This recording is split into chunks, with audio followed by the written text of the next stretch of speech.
Hey everybody, it's Norm from Tested, and today I want to talk to you about 360-degree video.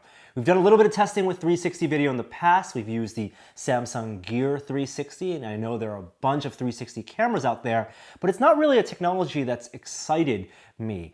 In terms of cinematography, yes, you can capture everything that's around you, and the cameras are great enough now that they could automatically stitch that video either in software or even in the hardware, but how are you watching this video? If you go on YouTube and you go on Facebook, your frame is still rectangular, unless you're using something like a VR headset, and even then you feel limited because in a 360 video, you can't really move your head around. You can just turn it. It's 3 degrees of freedom, not really 6 degrees of freedom. So in the past year, I've been testing this guy. This is called the Insta360 One, and it, like many other 360 cameras right now, can shoot 4K 360 video and has automatic stitching, so it makes it really easy if you like shooting 360 to shoot, press the button, record, plug into a phone, download it, and share it.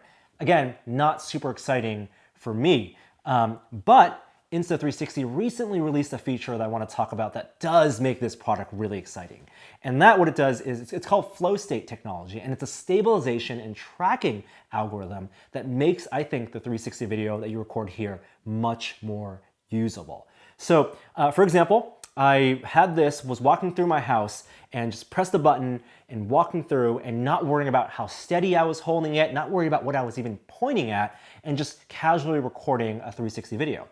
After the fact, I plugged this into the phone using the built-in Lightning connector, downloaded that video, and using the software in their app, it automatically stabilizes that 360 video using the built-in gyro data from the gyro inside this camera. And what you then get is this incredibly stable video that almost looks like you're holding a mechanized 3-axis gimbal, except there's no mechanics here at all. It's all in software stabilization. Now again, that's still 360 video, so I'm not a big fan of that. I want to share my videos in just a rectangular format. So now what you have the option of doing is cropping that 360 video into a rectangle, whether that's 16 by 9, 1 by 1 for Instagram, or even vertically 9 by 16. And here you can play and then record and move your frame around to save what angle you're looking at.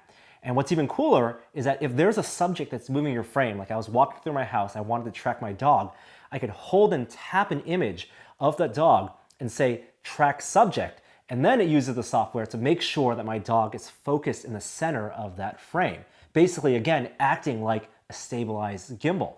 And when I output that video, it looks pretty amazing. It's the fact that I don't have to worry about pointing this camera. I can just move my hand around. You can actually see in the video that I'm just swinging around, and yet the video looks that stable is a testament to that gyro data and their stabilization algorithms.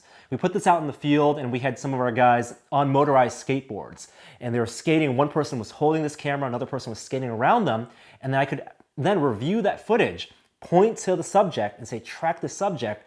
And it was awesome. It was like that camera was following them the entire time. Didn't always work perfectly. Once the subject moves behind another object, tracking loses pretty quickly, but then I can just press play, find the subject again, and say focus and track subject here, and that would be no problem. One caveat, of course, is that while this is recording at 4K and 30 FPS, that 4K is stretched around the whole image. So if I'm cropping down and exporting a 16 by 9 video, you're actually getting much less data than if you had a GoPro or even a phone on a stabilized gimbal, and that video tends to look a little bit pixelated. The Insta360 One does let you record in log, so you can do post-process editing, and you can do adjustments like white balance and shutter speed and ISO, so you can maximize your image quality that way, but it's not going to be as good as if you had a really nice quality camera on a gimbal. But the versatility of being able to shoot and then worry about your focus, worry about your subject, worry about your tracking later in software, I think is pretty amazing. I'd love to see what other camera companies start doing with that type of gimbal technology with all this 360 data. So props to Insta360 for making 360 video interesting to me, even though the output actually isn't 360. This camera is available now, $300, and thank them for sending it to us to review. So like this video, subscribe to our YouTube channel, and I'll see you next time. Bye.